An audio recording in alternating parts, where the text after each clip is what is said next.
പൊതുവിദ്യാഭ്യാസ വകുപ്പിന്റെ higher secondary വിഭാഗം കരിയർ ഗൈഡൻസ് ആൻഡ് അഡോൾസന്റ് കൗൺസിലിംഗ് സെല്ലിന്റെ ആഭിമുഖ്യത്തിൽ വിദ്യാർത്ഥികൾക്കായി എക്സ്പോ സംഘടിപ്പിക്കുന്നു.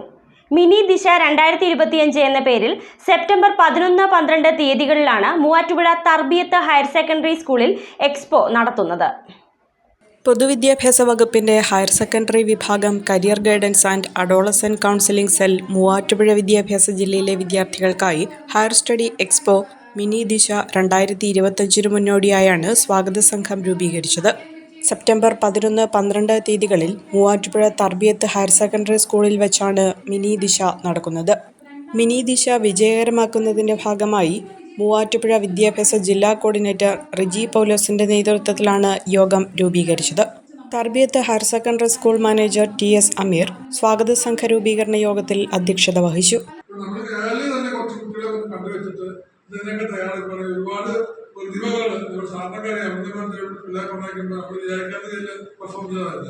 അവരെ നമ്മൾ നോട്ടീസ് ചെയ്യുന്നില്ല. എനിക്ക് പറയാനുള്ളത് നിങ്ങളെല്ലാം അവരുടെ നിങ്ങളുടെ നാട്ടിലെ ഇവിടെയുള്ള എല്ലാ സഹപ്രവർത്തകരോട് പറഞ്ഞുകൊണ്ട് ഇതൊക്കെ നല്ല നന്മയ്ക്കായിട്ട് പ്രയോഗിക്കുന്നത് മാത്രമേ പറയാനുള്ളൂ.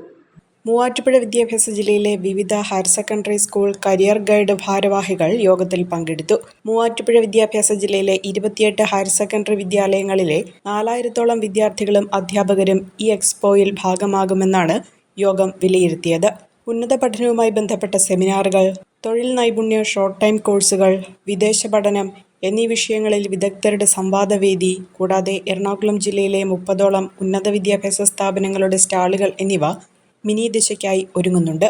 School principal Shyamji Nair, vocational higher secondary school principal Julie Ittiyakkatt, ഹൈസ്കൂൾ HM സോണി മാത്യു എന്നിവർ യോഗത്തിൽ പങ്കെടുത്തു. അഹല്യയിലെ വിദഗ്ധരായ ഡോക്ടർമാരുടെ ചികിത്സ കൊണ്ട് എനിക്ക് എന്റെ കാഴ്ചശക്തി പൂർണ്ണമായും തിരിച്ചു കിട്ടി. ഇപ്പൊ എനിക്ക് ഈസിയായി വായിക്കാം. നേത്ര സംരക്ഷണത്തിന് നമ്മുടെ Ahalya. Ahalya foundation eye hospital, കേരളത്തിൽ എല്ലായിടത്തും.